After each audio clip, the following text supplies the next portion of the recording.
Hi there, my name's Christian Heath. And I'm Jimmy Denowden. And this is Light Tonight. Let's go.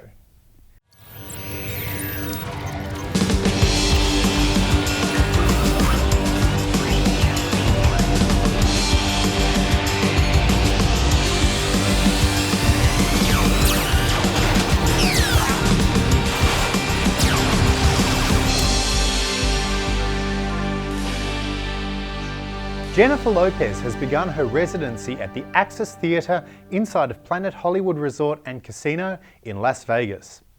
Production and lighting designer Corey Fitzgerald, along with assistance from his partner Leroy Bennett, has created a multi-layered and ever-changing show that evolves through its 7 acts.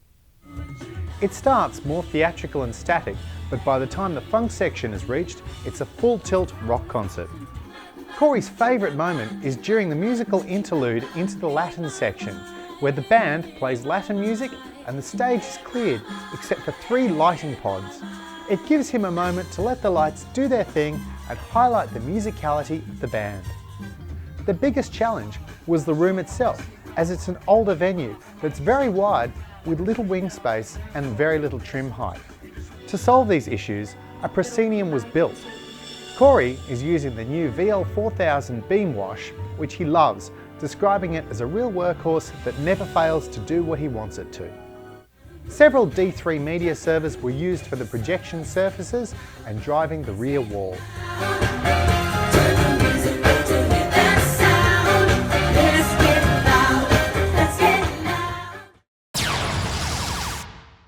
The Amsterdam Music Festival was held over 2 days and featured some of the world's biggest EDM artists, including Armin van Buuren and David Guetta. Lighting designer André Beckmans of Eindhoven-based lighting design house The Art of Light created an extraordinary lighting concept comprising over 374 clay paki and 378 Roby fixtures. Beekmans wanted to deliver an intimate club atmosphere that would disguise the immense size of the arena and would also work for the live stream and filming. The solution was to immerse the crowd in light by rigging the fixtures around the entire dance area. This meant the arena seating was hidden and there were dynamic light effects in every camera shot.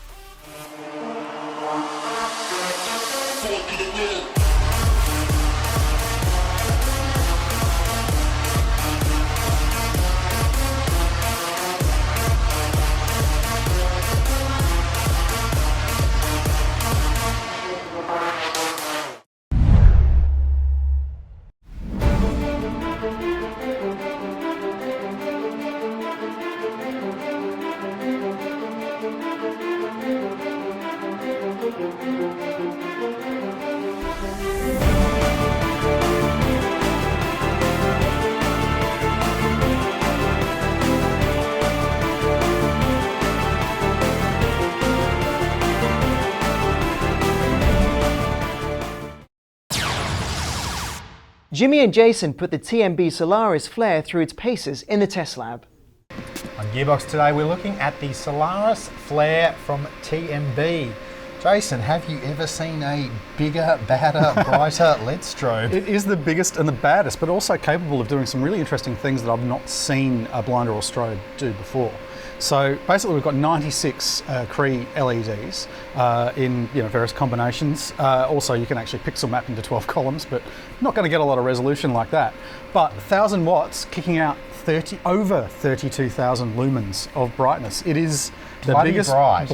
baddest that I've ever... It's the only way to put it. It is bloody bright. It really, really is. But there's some really interesting stuff you can do with this. Like it can do 2 million colours, and you can have a wash in the background and then sort of strobe over the top of it, which is really hard to describe because I've not really seen that done before. I'm going to just turn it around because you're out of the field at the moment. Yeah, there you go. A bit more on axis. That's on axis. Let's go back off axis. I just took the time to go through and program like 2 very basic looks and this as well, which is another kind of look. I've got a background colour and strobe on top of it. But, I think the fact that you can hear the cooling fans ramping up and down in response to the strobe pulsing is indicative of how much power this thing's getting through. How much power does it use? 1,000 watts. 1,000 watts. That's quite a lot for So that's made out of LEDs. Yeah, I think it's very telling that it's an LED fixture chewing up that much, but that's probably also why there's no PowerCon loop through. Yeah, that would explain it for sure. Look, basic OLED display from the looks of it, navigation buttons. You can run it in a variety of different control modes, whether it's RGB or RGBW, and you can have just single block over the whole thing, or you can have 2 columns of 6 rows of 8 diodes. Yes, that's right. Well done. Yes, that was very hard to remember. Captive safety wire. Look, I think it's certainly a very serious piece of gear, this one, and it's not something you're going to find in your local community theatre. No. And the fan noise alone would preclude that, but There's a reason for the fan noise. Yeah, similarly, there's a reason that the big acts are putting it on the big stages, is because it's a big scale light. Yep, it's huge. Located in Lima, Peru, PixelFlow is an immersive, interactive light and sound installation created for people to explore emotive experiences and trigger in them unforgettable memories. The design and concept is by Claudia Paz Lighting Studio. Their approach was to integrate the installation with the public space and give the people a magic moment in an urban space.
Lady Antebellum's Wheels Up tour saw Paul Arlo Guthrie provide an inspired and sensitive design which melded perfectly with Bruce Rogers' set.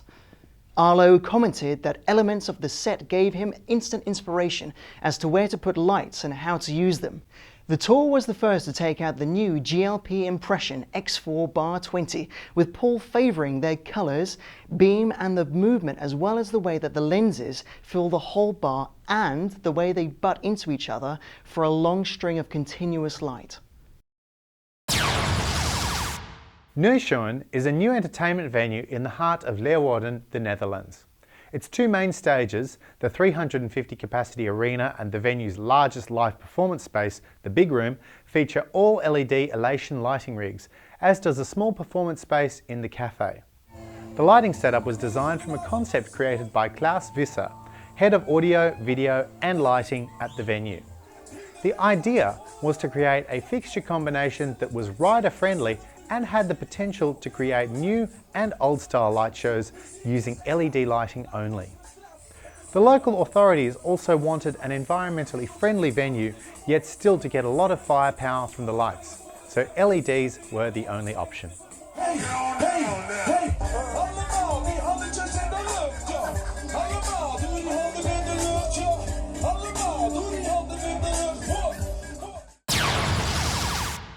Next up, we check out the BMFL Blade from Roby. Well, today we're having a look at the BMFL Blade from Roby, and you can of course figure out your own acronym for BMFL. We're going to say it's Bright Multifunction Luminaire. Yes, indeed we are. In this case, a bladed multifunction luminaire. This has all the goodness of the BMFL with more. Jason.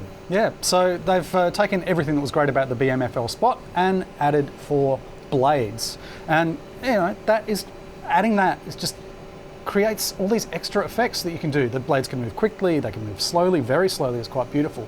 But then combine that with the, the two gobo wheels, the iris, the frost, the animation wheel. It's now capable of doing some really interesting looks. And I've got to say that for what is, let's be blunt about it, a hulking great behemoth of a light at 39 kilos and 1700 watts, this is not for your bedroom. No. What comes out of this is so subtle, and so elegant. Yes, for something with the lumen output that has, any of its 3 operating ranges is still terrifying. What this can do in midair, and the depth you can get with the colour and then the effects on top of it, almost looks 3-dimensional. Yeah, it's worth looking up some of the Roby demonstration videos because they've got more than just one fixture. And I think when you see these things in numbers, it's especially spectacular. And I think that's what we're going to see on shows. No one's going to put one of these on a show. They're going to put a bunch of them in and use them for those big effects, it's like paint a whole stage with a slowly animated effect or whatever. Yeah. And I think that's where it's really going to kick ass. It's the verse on the power ballad in Eurovision. Yes. And it's that incredible moment where you go, oh, that looks amazing, shame about the song. But it is that. It's just beautiful. It's got great depth to it and beautiful movement that almost looks organic. Yeah, and look, I think the other nice, and it's pretty irrelevant, but the nice other thing about it is that when it's off and not doing anything, it's actually the industrial design of it is nice too. It's a good looking fixture, off or on. Yeah, and look, practicalities are all there, as you can imagine. RDM, USITT, DMX. You've got an optional Lumen radio, wireless DMX. You can change, the dimming curves, all of that stuff that you'd expect. But yeah, it's the blades that really offer that extra creative potential that really put this in another category. And I think the other thing to mention is, as with the BMFL Spot, the colour mixing on this is just so subtle. Like it'll go from one colour to another, and you don't see the transition. You just become aware that it's happened after the fact. That's precisely and that's really cool. Yeah, look.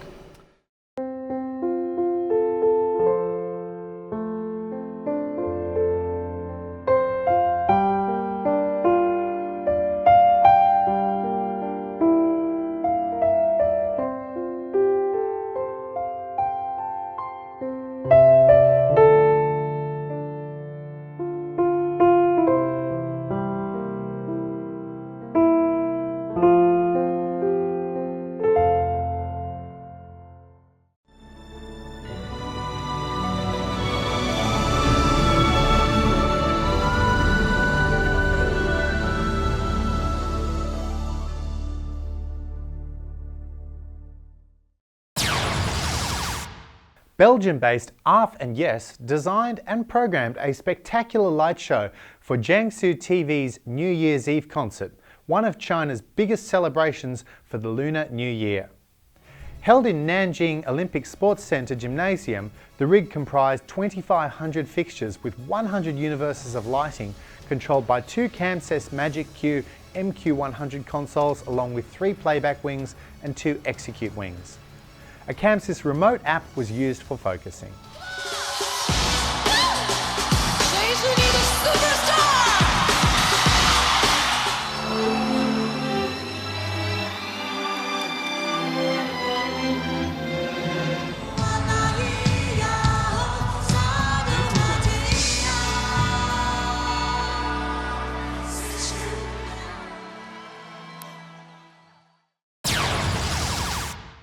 For Motorhead's Bad Magic Tour, lighting designer Keo Berti sculpted a classic rock and roll look with a contemporary twist of moving lights.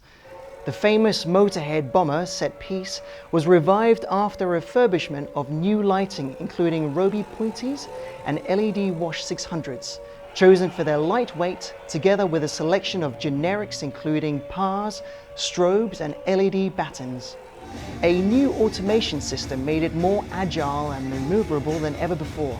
Jamie Katz looked after the automation and piloted the Bomber using a Kinesis vector system. Sadly, partway through the tour, Motorhead's founder and lead singer Lemmy passed away.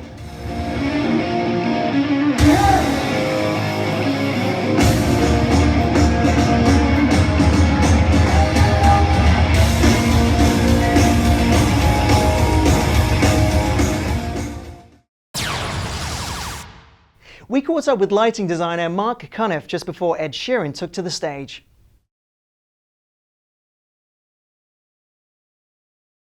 So I started my first day of A-levels in St Peter's School, Southbourne, and walked into the biggest school theatre in the south of England. Beautiful, tiered auditorium, modern, great facilities, and nobody was running it.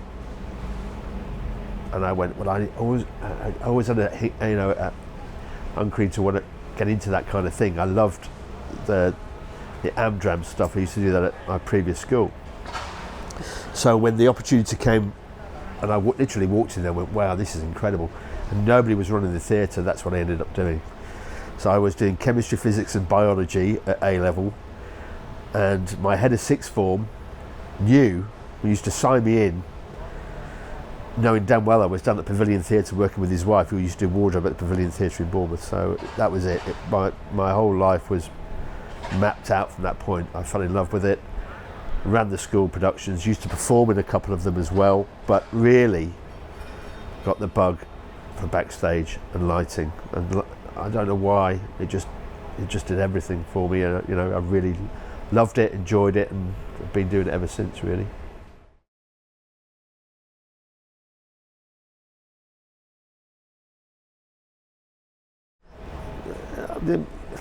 It's a difficult question because all of the artists that I work for have different attributes, but the one that really I locked onto was Stevie Wonder.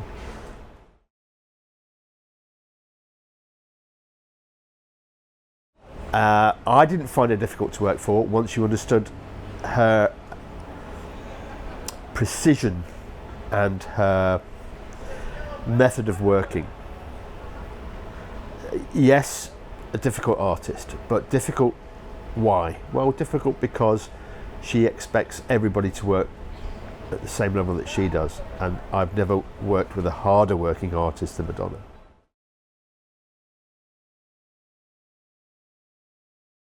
Do I have a style? Yes, but it does change per artist. Somebody like Robbie Williams is a completely different artist to Ed. It's much more polished. There's much more finesse to the approach. But Ed is very raw, his music's very raw, so my approach is very raw as well. So the styles have to change, but I think I've matured over my years, doing shows.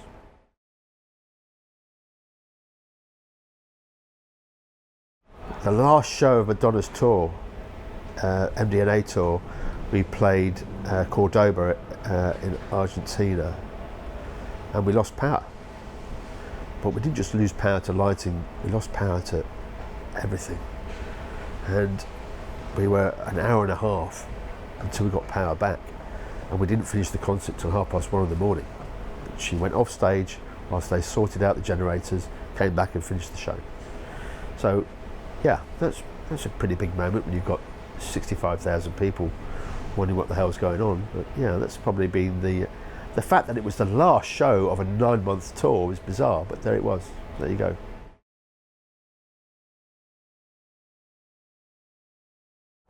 I'd like to have lit Jackson. I worked on that production. Patrick Rudruff was a lighting designer, and I would love to have taken the show that we created in rehearsals, the This Is It tour, which was 2 months at the Forum, and we did 2 dress rehearsals at the Staples Center in LA.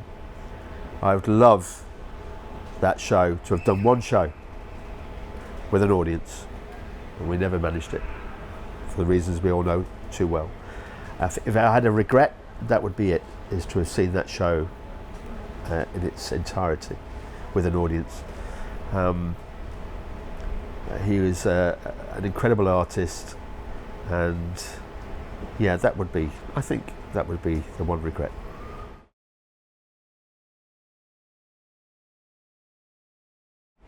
"2016 is going to be an interesting year. I've got 2 artists that I work for that are planning tours in 2017, Robbie and Ed. I also putting other shows together at the moment.